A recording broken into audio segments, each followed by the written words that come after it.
Hello दोस्तों, स्वागत है आप सभी का आपके अपने यूट्यूब चैनल स्टूडेंट चौपाल पर। उम्मीद करता हूँ आप सभी स्वस्थ और सुरक्षित होंगे। आज से हम एक सीरीज़ शुरू करने जा रहे हैं जो इस बार नेट एग्ज़ाम देने वाले स्टूडेंट्स के लिए काफ़ी इम्पोर्टेंट होने वाला है। इसमें हम आपको प्रीवियस ईयर के सभी इम्पोर्टेंट क्वेश्चन को यूनिट वाइज सॉल्व करवाने वाले हैं। तो अगर आप चैनल पर नए आए हैं तो चैनल को सब्सक्राइब करके बेल आइकन को ऑन कर दें, जिससे आपको आने वाले वीडियोज़ की नोटिफिकेशन मिलती रहे। आप हमारे टेलीग्राम चैनल को भी ज्वाइन कर सकते हैं, जिसका लिंक आपको डिस्क्रिप्शन में मिल जाएगा। तो चलिए बिना ज़्यादा देर किए शुरू करते हैं। आज हम नेट फर्स्ट पेपर के यूनिट फर्स्ट टीचिंग एप्टीट्यूड के कुछ इंपॉर्टेंट क्वेश्चन करने वाले हैं जो प्रीवियस ईयर में आ चुके हैं। तो चलिए शुरू करते हैं अपने पहले क्वेश्चन से। पहला क्वेश्चन है, अधिगमकर्ता की निम्नलिखित में से कौन सी विशेषता शिक्षण की प्रभावोत्पादकता से अत्यंत रूप से संबंधित है। तो फर्स्ट ऑप्शन है अधिगमकर्ता के साथी समूह, सेकंड है परिवार का आकार जिसका अधिगमकर्ता एक अंग है, थर्ड है अधिगमकर्ता का पूर्व अनुभव और फोर्थ है अधिगमकर्ता के अभिभावकों का शैक्षिक प्रस्तर। तो अगर हम इफेक्टिवनेस ऑफ टीचिंग की बात करें तो अधिगमकर्ता के साथी समूह का इसमें कोई रोल नहीं होता है। परिवार का आकार जिसका अधिगमकर्ता है इसका भी कोई रोल नहीं होता है। अधिगमकर्ता का पूर्व अनुभव और अधिगमकर्ता के अभिभावकों का शैक्षिक प्रस्तर, इन दोनों में देखते हैं तो अधिगमकर्ता के जो अभिभावकों का शैक्षिक प्रस्तर है वो एक लर्नर को हेल्प कर सकता है, लेकिन उसका वो टीचिंग को इफेक्टिव नहीं बना सकता है। टीचिंग को इफेक्टिव बनने के लिए आवश्यक है कि अधिगमकर्ता का पूर्व अनुभव, जैसे एक लर्नर किसी टॉपिक के बारे में पहले से क्या जानता है। इसीलिए आप देखे होंगे अक्सर स्कूल और कॉलेजों में कि बोला जाता है कि कोई टॉपिक दे दिया जाता है, फिर आपको कहा जाता है कि आप घर से इसको पढ़ के आइए। मतलब कुछ अगर आप उसके में कुछ पढ़ लेंगे पहले से तो वो अगले दिन जब आपको टीचर पढ़ाएगा तो वो टीचिंग को इफेक्टिव बना देगा। तो इसीलिए इसका करेक्ट ऑप्शन हो जाएगा ऑप्शन नंबर सी, अधिगमकर्ता का पूर्व अनुभव।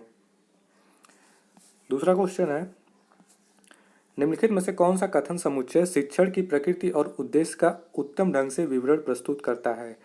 नीचे दिए गए कूट में से अपने उत्तर को चुनिए। इसमें आपको बताना है कि टीचिंग की प्रकृति और उद्देश्य के बारे में आपको बताना है। तो इसमें पहला ऑप्शन दिया है शिक्षण और अधिगम अविच्छिन्न रूप से संबंधित है। तो ये आपका बिल्कुल सही है, टीचिंग और लर्निंग एक दूसरे से रिलेटेड रहते हैं। सेकंड ऑप्शन है शिक्षण और प्रशिक्षण के बीच कोई अंतर नहीं है। तो ये आपका टीचिंग और ट्रेनिंग, इसमें कहा गया कोई अंतर नहीं, जबकि ऐसा नहीं है, ये दोनों काफ़ी अलग अलग चीज़ें हैं। थर्ड ऑप्शन है समस्त शिक्षण का सरोकार छात्रों में कुछ प्रकार के रूपांतरण को सुनिश्चित करने से होता है। तो ये भी आपका बिल्कुल सही है। टीचिंग का उद्देश्य होता है कि छात्रों में कुछ नए परिवर्तन लाए जाएं। और डी दिया है आपका समस्त अच्छा शिक्षण प्रकृति में औपचारिक होता है, ये बिल्कुल गलत है। टीचिंग आपका औपचारिक अनौपचारिक दोनों तरह से हो सकता है। नेक्स्ट दिया है शिक्षक एक वरिष्ठ व्यक्ति होता है। तो ये कोई ज़रूरी नहीं है कि एक टीचर एक अच्छा व्यक्ति ही हो। ये आपको अपने आसपास के काफ़ी एग्जाम्पल मिल जाएंगे जहाँ पे आप किसी टीचर का व्यवहार उतना सही नहीं होता है, तो ये भी गलत हो जाएगा।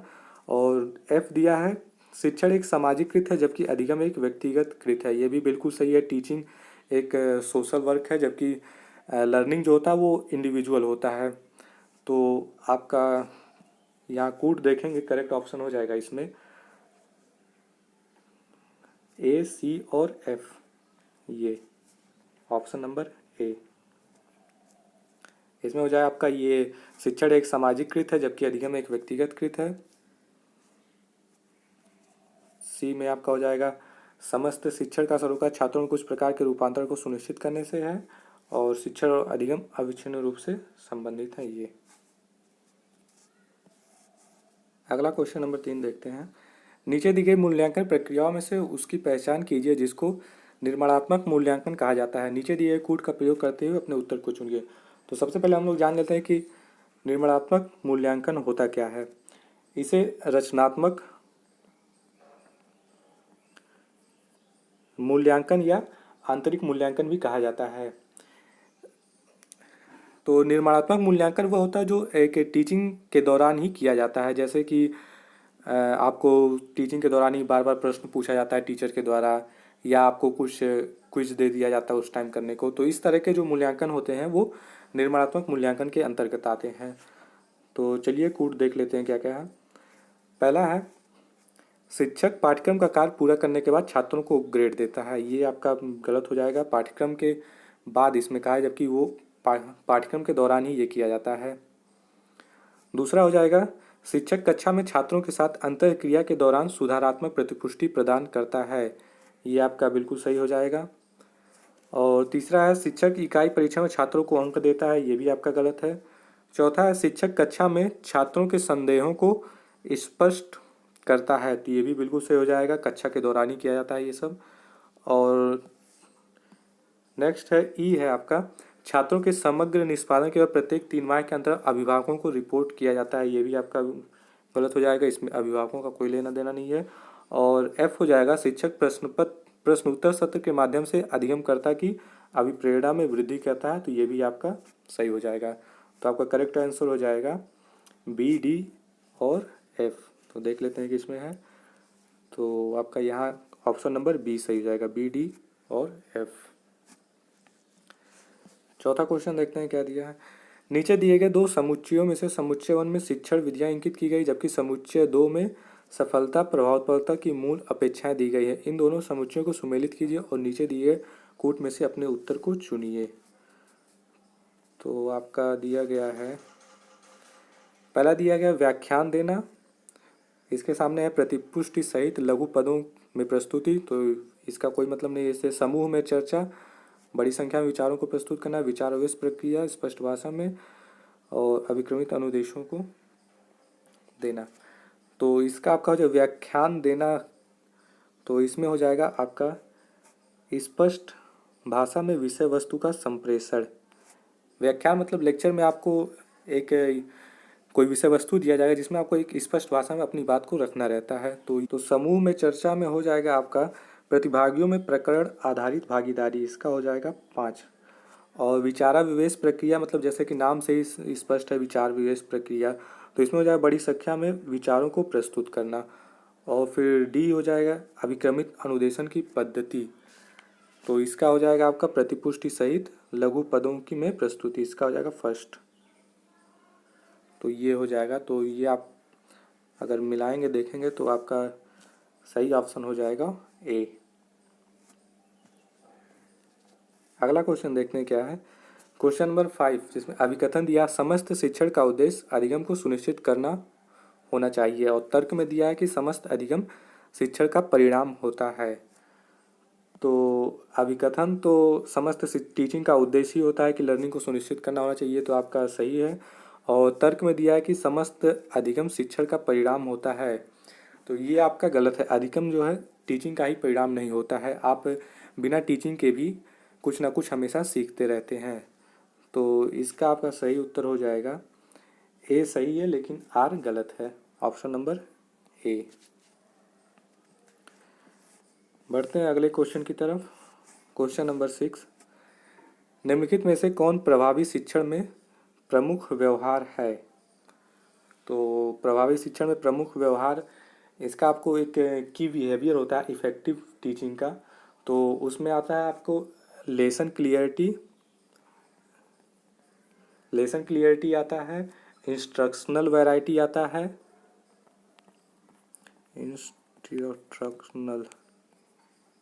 इंस्ट्रक्शनल वैरायटी, और तीसरा आता है टास्क ओरिएंटेशन,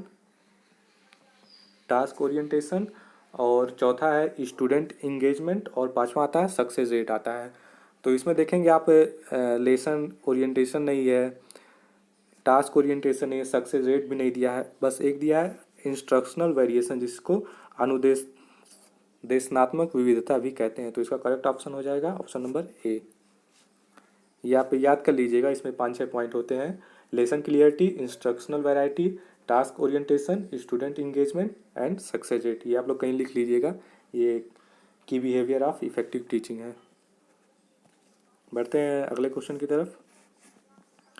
क्वेश्चन नंबर 7 दिया है, नीचे दी गई सूची में से विद्यार्थियों के उन अभिलक्षणों को चिन्हित करें जो शिक्षण अधिगम प्रणाली को प्रभावी बनाने में सहायक हैं। अपने उत्तर को इंगित करते हुए सही कूट का चयन करें। तो इसमें भी वही पूछा, शिक्षण अधिगम प्रणाली को प्रभावी बनाने में सहायक है। तो जैसा कि अभी हम आपको बता ही चुके हैं पहले कि इफेक्टिवनेस ऑफ टीचिंग को आप अच्छे से पढ़ लीजिएगा, इस पर काफ़ी क्वेश्चन आते हैं। तो इसमें हो जाएगा विद्यार्थी का पूर्व अनुभव, ये आपका बिल्कुल सही है। अभी हमने आग ऊपर किया है एक क्वेश्चन।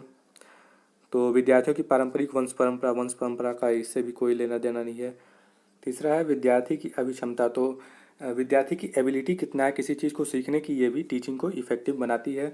चौथा है विद्यार्थियों के विकास की अवस्था। तो विद्यार्थी के विकास की अवस्था भी इफेक्टिव टीचिंग में काफ़ी सहायक होती है। जैसे एक हाई स्कूल का विद्यार्थी, उसकी विकास की अवस्था ज़्यादा है तो वो ज़्यादा चीज़ें अच्छे से सीख सकेगा, जबकि एक 6 7 8 का लड़का, उसकी अभी विकास उतनी नहीं हुई तो वो उतनी अच्छी से चीज़ों को नहीं सीख सकता है। और अगला है विद्यार्थियों की खाने की आदतें और शौक। तो इसका इफ़ेक्टिव टीचिंग से कोई लेना देना नहीं, खाने की आदत और शौक का कोई मतलब नहीं है। और लास्ट है विद्यार्थियों की धार्मिक संबद्धता। तो धर्म से भी उसका इफ़ेक्टिव टीचिंग का कोई लेना है तो ये भी गलत हो जाएगा। तो आपका करेक्ट ऑप्शन हो जाएगा ए, सी और डी। तो आइए देखते हैं कहाँ पे है ए, सी और डी। तो आपका है ऑप्शन नंबर सी, ए, सी और डी, तो ये आपका सही हो जाएगा। बढ़ते हैं अगले क्वेश्चन की तरफ। क्वेश्चन नंबर 8, निम्नलिखित कथनों के समुच्चय में से कौन सा शिक्षण अधिगम की प्रकृति एवं उद्देश्य को सर्वोत्तम रूप से प्रस्तुत करता है। तो इसमें आपको टीचिंग और लर्निंग के नेचर और ऑब्जेक्टिव को बताना है। तो इसमें आपका पहला दिया है, शिक्षण विक्रय के समान है और अधिगम खरीदारी के समान। तो इसमें तो टीचिंग और लर्निंग को एक सामान की भांति कर दिया क्रय विक्रय, तो ये आपका बिल्कुल गलत हो जाएगा। दूसरा है शिक्षण एक सामाजिक कृत है जबकि अधिगम व्यक्तिगत कृत है, तो ये आपका बिल्कुल सही है। और टीचिंग एक सोशल वर्क है जबकि लर्निंग एक इंडिविजुअल होता है। और सी दिया है, शिक्षण में अधिगम नहीं था जबकि अधिगम शिक्षण को समाहित नहीं करता है, तो ये भी आपका सही है। टीचिंग में लर्निंग आता है जबकि लर्निंग में टीचिंग आए ये ज़रूरी नहीं है, लर्निंग कहीं से भी हो सकती है विदाउट टीचिंग भी।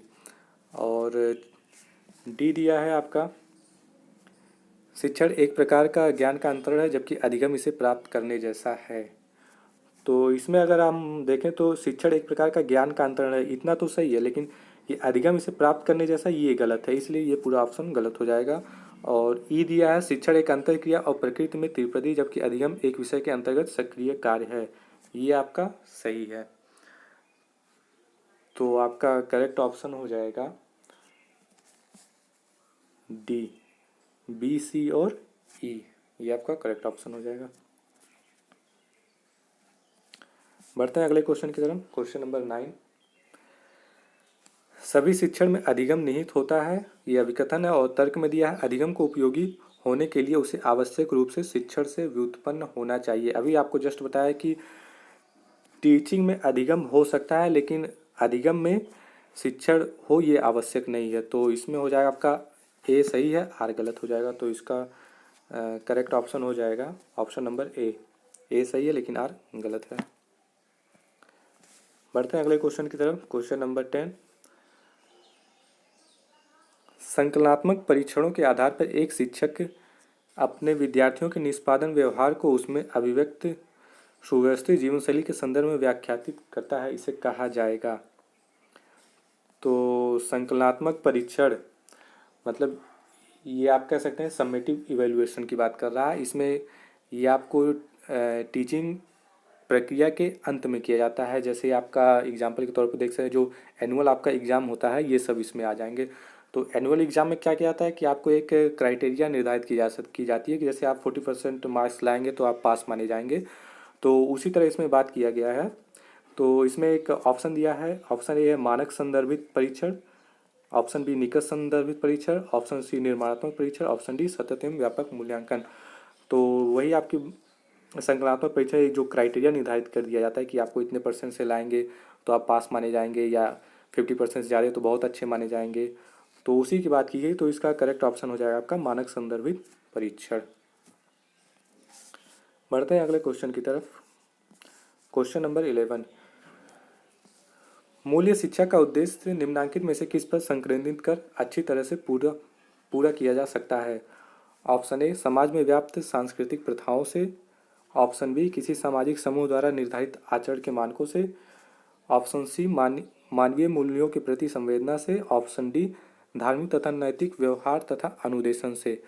तो वैल्यू एजुकेशन की बात करें तो वैल्यू एजुकेशन का मतलब ये है कि मानवीय मूल्यों के प्रति संवेदना से। तो करेक्ट ऑप्शन ये सी हो जाएगा। बढ़ते हैं नेक्स्ट क्वेश्चन की तरफ। Question number 12। अधिगम एक जीवन पर्यंत प्रक्रिया है, ये अभिकथन है और तर्क में कहा गया है कि अधिगम के उपयोगी होने के लिए इसे जीवन प्रक्रमों से जोड़ा जाना चाहिए। तो ये हम सभी को पता है कि व्यक्ति अपने जीवन पर्यंत कुछ ना कुछ हमेशा सीखता ही रहता है। तो इसका आपका अभिकथन भी सही है और तर्क भी सही है। तो इसका आपका करेक्ट ऑप्शन हो जाएगा ऑप्शन नंबर ए और आर दोनों सही है और आर ए की सही व्याख्या है। बढ़ते हैं अगले क्वेश्चन की तरफ। Question number 13। शिक्षण की प्रभावकारिता का निर्णय निम्नलिखित में से किस रूप में किया जाना चाहिए?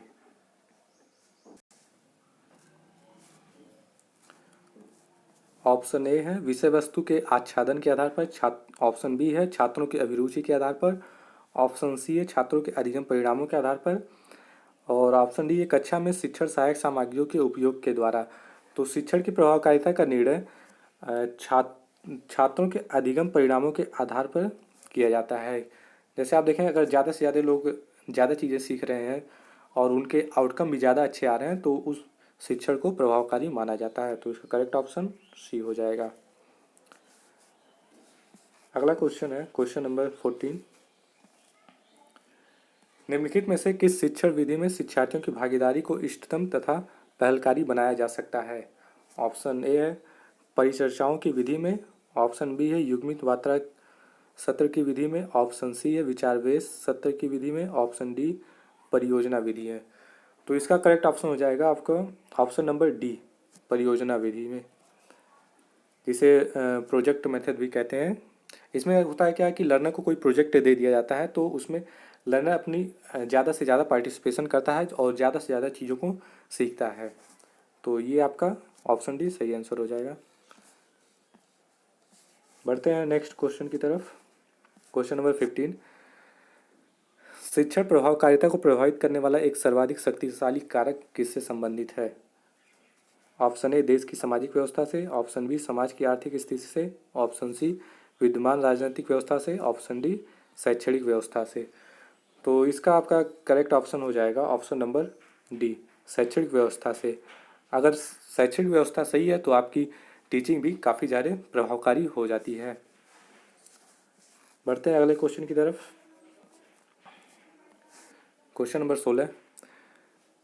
अभिकथन दिया है निर्माणात्मक मूल्यांकन अधिगम की गति को त्वरित बनाता है, और तर्क दिया संकलनात्मक मूल्यांकन की तुलना में निर्माणात्मक मूल्यांकन अधिक विश्वसनीय है। तो अभी आपको ऊपर बताएं हम कि निर्माणात्मक मूल्यांकन क्या होता है जो टीचिंग के दौरान ही किया जाता है, और संकलनात्मक मूल्यांकन वो होता है जो टीचिंग के अंत में किया जाता है, जैसे कि एनुअल एग्जाम हो जाता है। तो अभिकथन आपका बिल्कुल सही है, और तर्क में कहा गया कि संकलनात्मक मूल्यांकन की तुलना में निर्णात्मक मूल्यांकन अधिक विश्वसनीय है। तो ये दोनों संकलनात्मक और निर्णात्मक मूल्यांकन का अपना अपना अलग महत्व है, इसमें तुलना करने वाली कोई बात नहीं है। तो आपका तर्क गलत हो जाएगा। तो इसका आपका सही आंसर हो जाएगा ए सही है किंतु आर गलत है। बढ़ते हैं अगले क्वेश्चन की तरफ। Question number 17। शिक्षण अधिगम संबंधों के संदर्भ में निम्नांकित कथनों के समुच्चयों में से कौन सा स्वीकार कथन है? अपना उत्तर दर्शाने के सही कूट का चयन करें।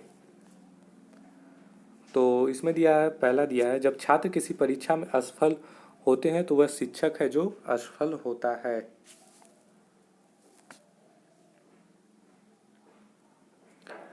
और सेकंड दिया है प्रत्येक शिक्षण का उद्देश्य अधिगम सुनिश्चित करना होता है। थर्ड है अधिगम के बिना शिक्षण हो सकता है।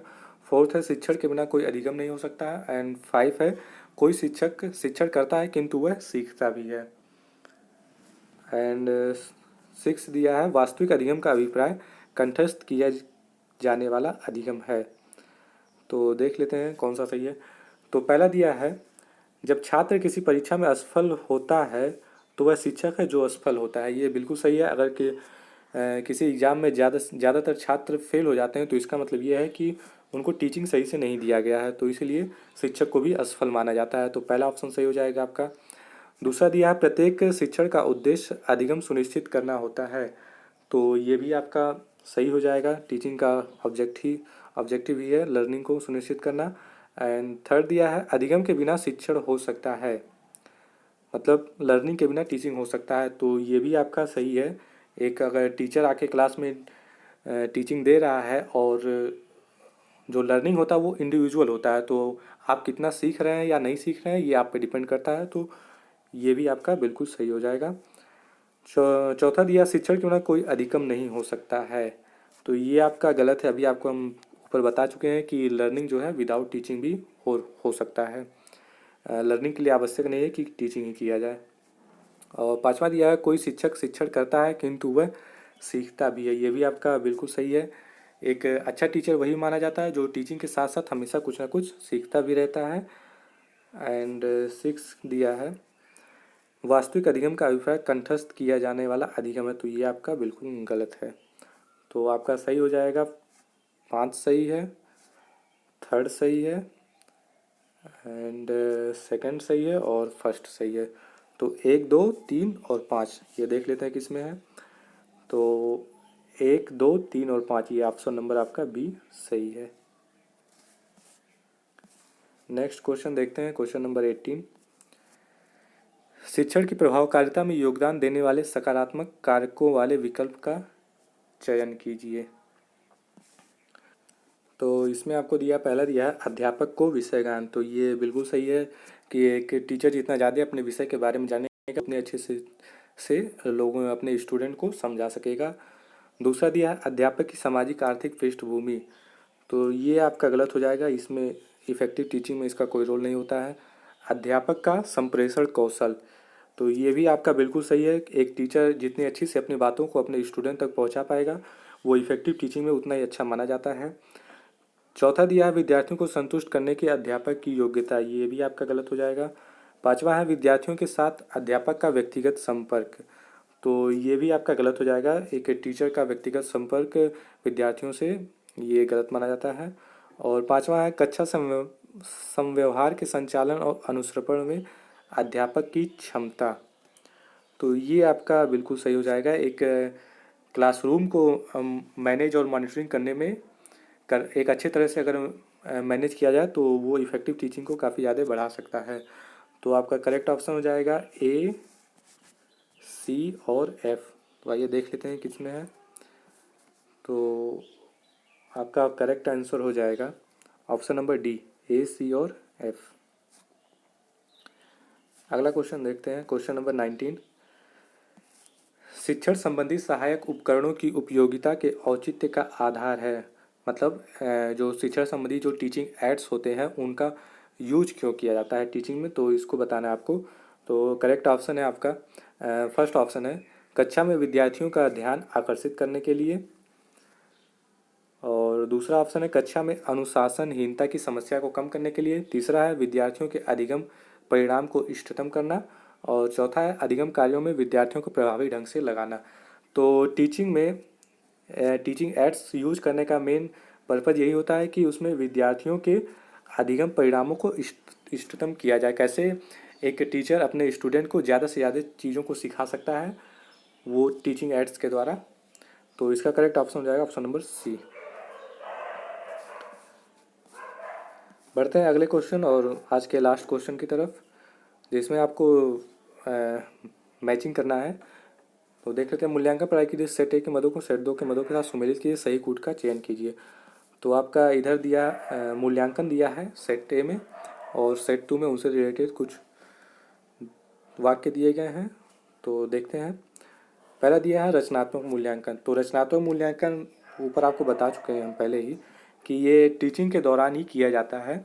और इसमें जैसे टीचिंग के दौरान कुछ प्रश्न पूछ लें या स्टूडेंट से कुछ किसी टॉपिक पे चर्चा कर लें, ये सब चीज़ें इसमें आती हैं। तो आप देखें इसमें 5 नंबर पे दिया है प्रश्नोत्तरी और चर्चाएं, तो इसका हो जाएगा आपका रचनात्मक मूल्यांकन का ये 4 नंबर पे दिया है प्रश्नोत्तरी और चर्चाएं। तो ये आपका हो जाएगा, ये 4 नंबर हो जाएगा। फिर आपका दिया है संकलनात्मक मूल्यांकन, मतलब समेटिव इवेल्युएशन, जो कि आपको बताएं कि ये टीचिंग के एंड में किया जाता है। तो इसमें देख लेते हैं, तो बी का हो जाएगा आपका अंतिम अधिगम परिणामों का श्रेणीकरण, ये हो जाएगा बी का आपका थर्ड हो जाएगा। तीसरा दिया है सतत और व्यापक मूल्यांकन, तो सतत और व्यापक मूल्यांकन होता है जो कंटिन्यूअस किया जाता है। तो इसका हो जाएगा आपका पहला, नियमितता के साथ संज्ञानात्मक सहसंज्ञानात्मक पहलुओं का मूल्यांकन करना। और लास्ट बचा है जो चौथा, ये आपको दिख नहीं रहा, थोड़ा सा मैं ऊपर कर देता हूँ। तो इसका हो जाएगा डी का, मानक और निकट संदर्भित परीक्षण। तो डी का हो जाएगा आपका सेकंड नंबर पे, किसी समूह या कुछ मानदंडों के आधार पर परीक्षण और उनकी व्याख्या। जो आपको बताया था अभी क्राइटेरिया वाला, तो उसमें यही था कि एक क्राइटेरिया निश्चित की जाती है कि इतने नंबर से इतना नंबर आप पाएंगे तो आप अच्छे माने जाएंगे, या फिर इतने नंबर तो आप फेल माने जाए, तो वही वाला है यहाँ पे। तो डी का आपका सेकंड हो जाएगा। तो इसका आप करेक्ट ऑप्शन हो जाएगा ऑप्शन नंबर ए। तो आज के लिए इतना ही दोस्तों। और अगर आपको इस पूरे क्वेश्चन का पीडीएफ चाहिए तो आप हमारे टेलीग्राम चैनल को ज्वाइन कर लीजिए, वहाँ पर आपको मिल जाएगा। और मिलते हैं नेक्स्ट वीडियो में कुछ और नए और अच्छे क्वेश्चन के साथ। तब तक के लिए thank you, see you soon.